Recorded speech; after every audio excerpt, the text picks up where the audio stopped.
Oi pessoal, está começando mais um Mundo UFG e hoje vamos falar sobre o interprograma da TV UFG. Na verdade, gente, olha, tá errado as informações. Eu hoje passo para vocês então as informações sobre os cágados, um estudo que foi realizado aqui na UFG. E nós vamos falar também sobre algumas oficinas que foram desenvolvidas a respeito desses animais. Os cágados, para vocês que não conhecem, são do mesmo grupo que as tartarugas e também os jabutis. É isso que você acompanha a partir de agora aqui no Mundo UFG, que já está no ar.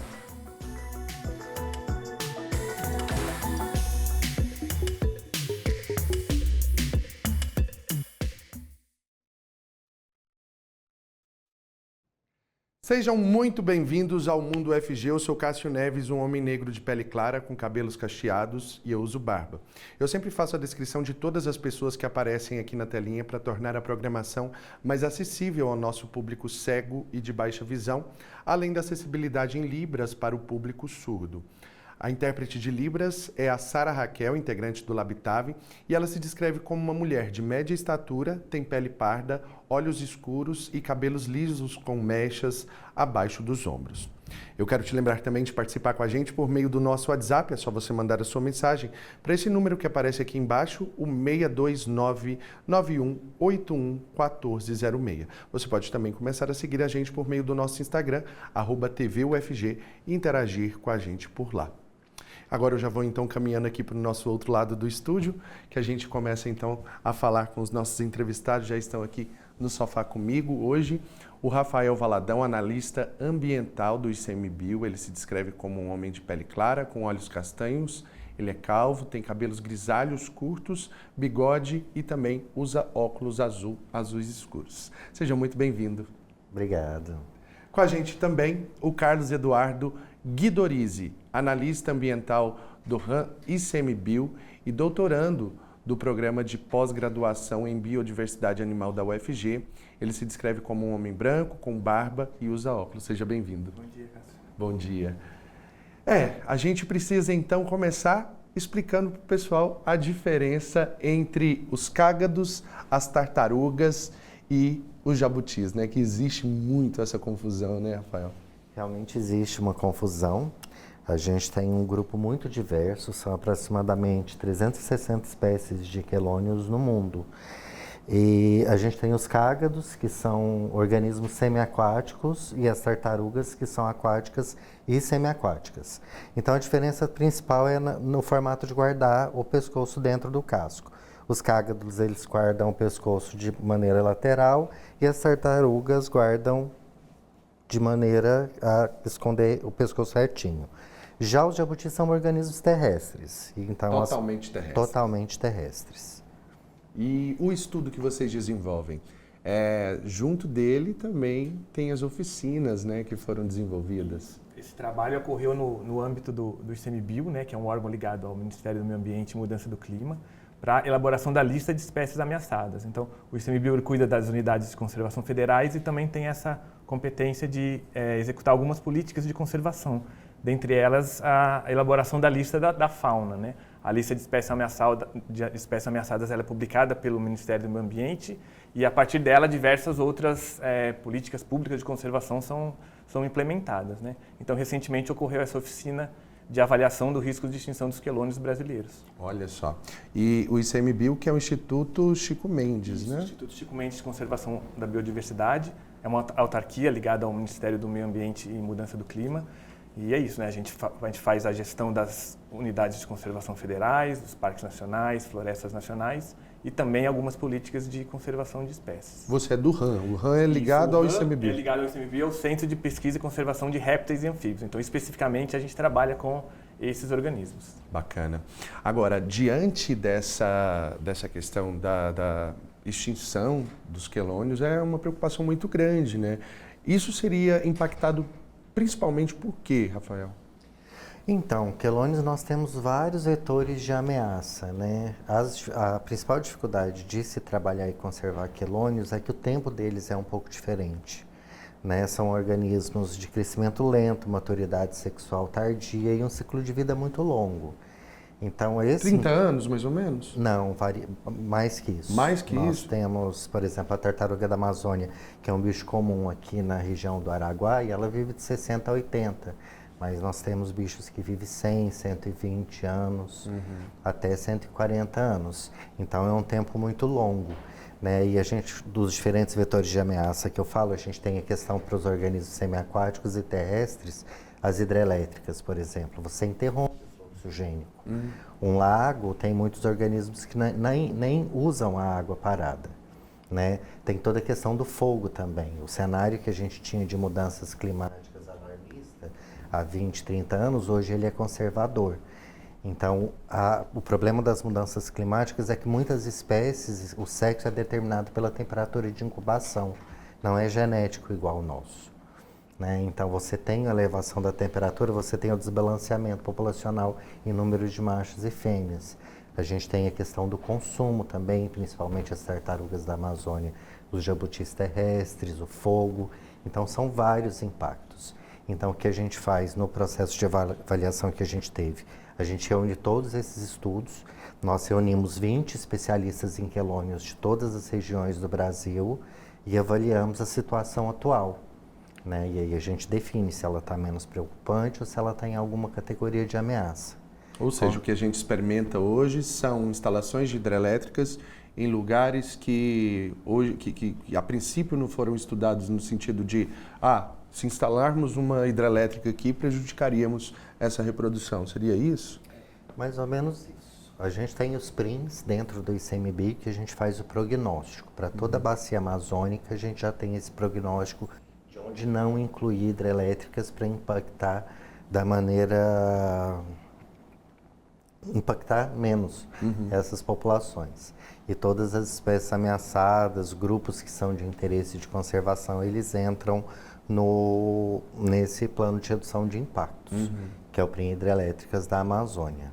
É um certo problema dos processos de licenciamento, né, da hidrelétrica, que avalia localmente ali o que está acontecendo, sem uma análise integrada do ambiente como um todo, da interação entre as hidrelétricas que já existem, que estão planejadas. E nessa avaliação a gente conseguiu trazer especialistas que trouxeram isso, análises específicas, tentando avaliar todo o impacto, né, do que existe de hidrelétrica, que já existe, que está previsto para a gente poder avaliar. Então esse é um trabalho que a gente faz, né, para elaborar a lista, que a gente também depende dos especialistas que normalmente estão na academia. Né? Nesse caso, existem oficinas que vocês desenvolvem dentro do trabalho? A gente faz oficinas por grupos taxonômicos, né, ocorreu agora de quelônios, e é isso, a gente identifica as pessoas que podem contribuir, que conhecem as espécies, que conhecem o ambiente. Normalmente essas pessoas estão na academia e a gente chama e discute, aplica um método, né, porque a ideia é ser o mais objetivo possível, então a gente aplica um método para identificar essas espécies em riscos e da oficina sai um resultado ainda preliminar, mas um resultado das espécies que estão em risco de extinção. É uma maneira de fazer com que esse cenário melhore, né? Com a lista de espécies ameaçadas, a gente tem uma priorização, né, institucional, e a gente cria políticas públicas. Uma outra estratégia de conservação que a gente tem, que passou as imagens, é a questão dos planos de ação para conservação. Então, se eu tenho uma espécie categorizada como ameaçada ou como quase ameaçada de extinção, a gente inclui ela nos PANs como alvo.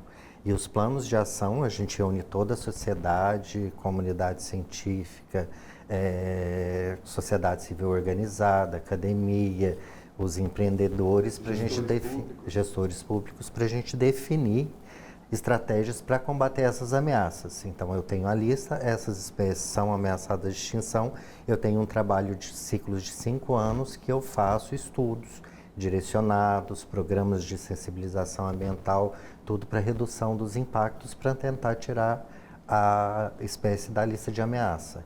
Então, é um trabalho todo integrado. Temos também o programa de conservação em cativeiro, que a gente mantém populações ex situ em parceria com a Associação Brasileira de Zoológicos e Aquários do Brasil. Então, a lista é o ponto de partida. A gente faz a lista, a gente faz a questão da implementação dos planos de ação, que aí a gente reavalia novamente. Então, é um ciclo de estratégias de conservação. Por parte dessas hidrelétricas, o que eles têm como responsabilidade? No caso de ação mesmo, para contribuir com esse programa? Bom, as hidrelétricas, normalmente elas implementam programas de monitoramento, que a gente vai, a partir desses monitoramentos, obter muitas informações para saber o que está acontecendo, mas eles podem ajudar de outras formas, como manejo, por exemplo. Né? A hidrelétrica tem um impacto grande, principalmente em espécies migratórias e espécies que provocam a perda de habitat. Né? Os quelônios, por exemplo, precisam das praias, dos barrancos para nidificação.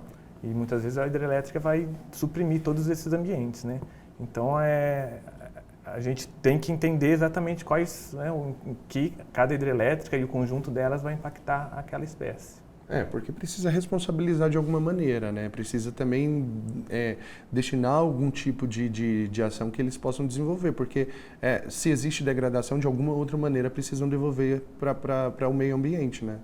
Sim, tem todas as medidas mitigatórias no processo de licenciamento, estudos posteriores que eles desenvolvem também, e eles obedecem o prognóstico, né? A ideia é que obedeçam o prognóstico de áreas que devem ser, não devem ser instaladas hidrelétricas, que impacte menos as Costumam populações. abraçar a causa junto ao ICMBio? Eles dependem do licenciamento, né? Uhum. O licenciamento tanto do Estado quanto do IBAMA. Eles não instalam em qualquer lugar. Precisa ser realizado vários estudos prévios, estudo de impacto ambiental, e normalmente eles cumprem com as condicionantes. No caso, o trabalho está aberto para pessoas que queiram fazer de alguma maneira um trabalho voluntário? Então, nesse processo de identificação das espécies ameaçadas, uma das etapas que a gente tem, que é uma etapa obrigatória, que é a etapa de consulta. Então, a gente chama os especialistas que a gente conhece, pessoas que estão publicando na área, mas qualquer pessoa que tem informações pode enviar os dados, né, para ajudar na avaliação. Então, isso é feito por meio de um site do ICMBio, que chama Salve, Salve Consulta.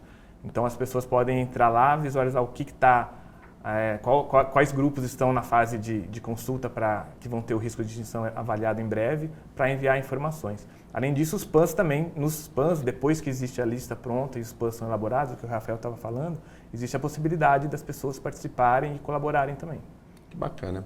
Pois é um trabalho grandioso que precisa ser realmente conhecido por toda a comunidade, porque é o que tem contribuído e feito com que a gente mude essa realidade, né, Rafael? Sim, sim.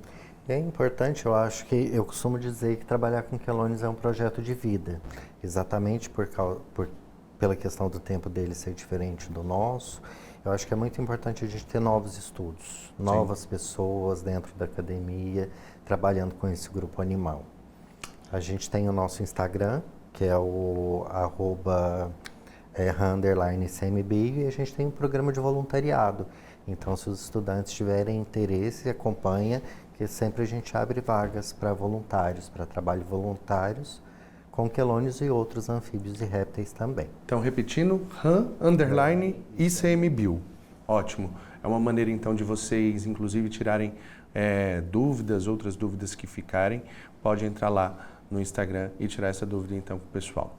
Quero aqui agradecer, então, ao Rafael Valadão, analista ambiental do ICMBio, e também ao Carlos Eduardo Guidorizi, que é analista ambiental do ICMBio e doutorando do programa de pós-graduação em biodiversidade animal. Isso mesmo.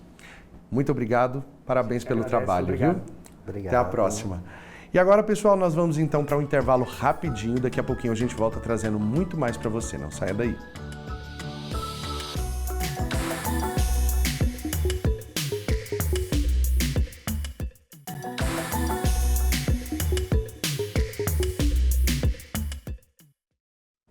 Muito bem, já estamos de volta com o Mundo UFG e agora eu te conto que terminam no dia 29 de outubro as inscrições para o processo seletivo para vagas remanescentes que ainda estão disponíveis aqui dentro da UFG. São mais de 600 vagas em cursos de graduação presenciais. Quem traz mais detalhes para a gente são os estudantes de jornalismo da UFG com a orientação da professora Gabriela Marques. O Instituto Verbena da Universidade Federal de Goiás abriu, no último dia 7, as inscrições do edital do processo seletivo complementar de 2025 para o preenchimento de vagas remanescentes. 629 vagas estão disponíveis, sendo 547 destinadas aos campos da região metropolitana de Goiânia e 82 ao campus da cidade de Goiás. As inscrições poderão ser feitas até às 5 horas da tarde do dia 29 de outubro. Os candidatos interessados podem concorrer por meio de transferência interna, transferência externa ou reingresso, utilizando a nota de qualquer edição do Exame Nacional do Ensino Médio realizado entre os anos de 2014 e 2023. Para mais detalhes e o formulário de inscrição, estão disponíveis no site institutoverbena.ufg.br. Muito bem, então se você tem vontade de estudar aqui na UFG, é só você procurar o edital, tem mais de 600 vagas disponíveis lá para você.